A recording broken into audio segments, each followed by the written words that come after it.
What if the biggest threat to your health after 65 in your heart, your joints, or your memory, but the people you keep helping without question?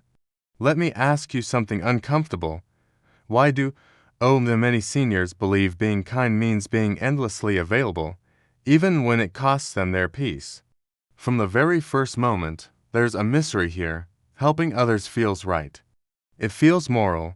It feels like who you are. And yet, something important is missing from that story, and it only becomes visible late in life. The early clues show up quietly. You feel more tired after conversations. Your stress lingers longer. Your sleep gets lighter. You tell yourself it's just aging, but researchers have noticed a pattern that keeps repeating across millions of older adults in the United States. Emotional strain accelerates physical decline. And not all strain comes from illness. Much of it comes from relationships. To understand why helping the wrong people in old age can quietly destroy your well-being, we need to walk through the cause and effect timeline that aging science has been mapping for decades. The origins of this issue start in early adulthood. In your 20s and 30s, helping others builds identity. You say yes to family, friends, co-workers. Psychologists studying prosocial behavior found that generosity strengthens social bonds and purpose early in life. The cause is connection. The effect is belonging. But here's the part no one explains. Habits formed in youth don't automatically stay healthy in old age. Then come the changes that start quietly in the 40s. Energy becomes finite. Stress recovery slows. Research from long-term American cohort studies shows that by midlife, chronic emotional stress begins to affect inflammation, blood pressure, and immune response. Yet many adults double down on old roles: caregiver, fixer, provider. The help continues, but the cost increases. Now we reach the shift after 70 that most people ignore. This is where the balance breaks. According to data from the National Institute on Aging, emotional stress has a stronger physiological impact in older adults than in younger ones. Cortisol stays elevated longer. Sleep disruption worsens cognitive decline. The cause is reduced resilience. The effect is that helping others no longer feels neutral, it becomes a health risk. This leads to the breaking point. It might look like burnout, a sudden illness, a fall after exhaustion, or a realization that your needs always come last. At this stage, many seniors finally ask the question they avoided for years: why does helping feel so heavy now? The fallout affects everything. Health declines faster. Medical costs rise. Emotional peace disappears. Studies from American health surveys show that seniors under chronic interpersonal stress have higher rates of depression, cardiovascular disease, and cognitive impairment. And here's the pattern that repeats across millions of households. The stress often comes from a small number of people. So, why do seniors keep helping even when it hurts?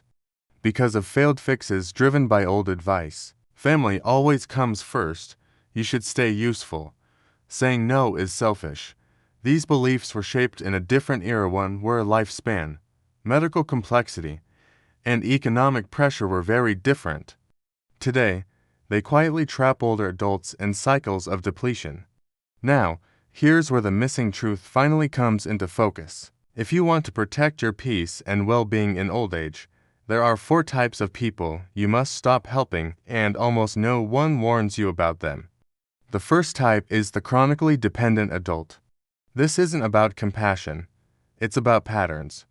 Research on caregiver stress shows that helping someone who refuses responsibility drains emotional and physical resources far faster than helping someone who is temporarily struggling. The cause is one-sided reliance. The effect is long-term burnout. Many seniors end up sacrificing health and finances for adults who never regain independence. The second type is the emotionally draining person. These are people whose presence leaves you anxious, guilty, or exhausted. Studies in psychoneuroimmunology show that repeated exposure to negative emotional interactions increases inflammation markers in older adults. The twist most seniors never hear: emotional stress ages the body faster than many physical stressors. The third type is the financially irresponsible relative.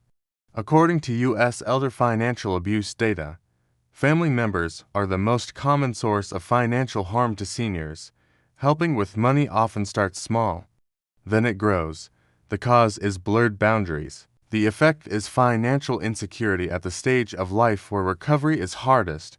The fourth type is the boundary violator.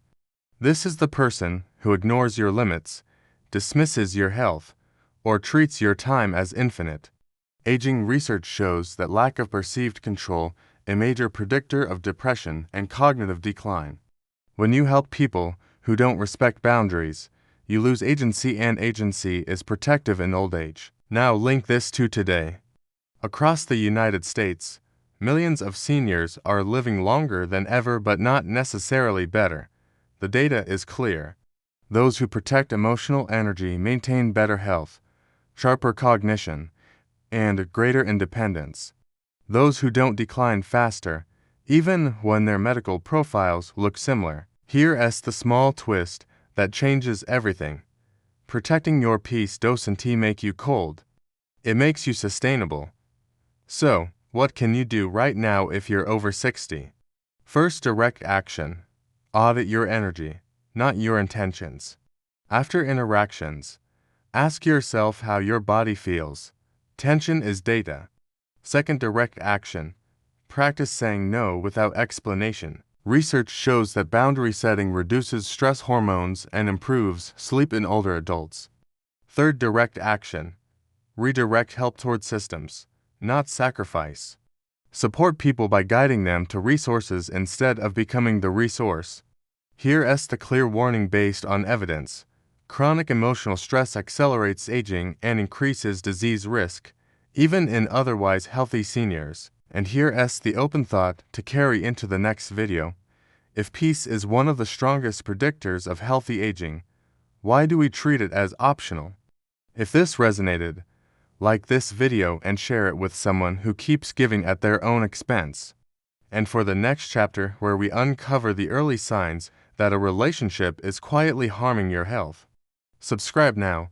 Protecting your future starts with what you allow today.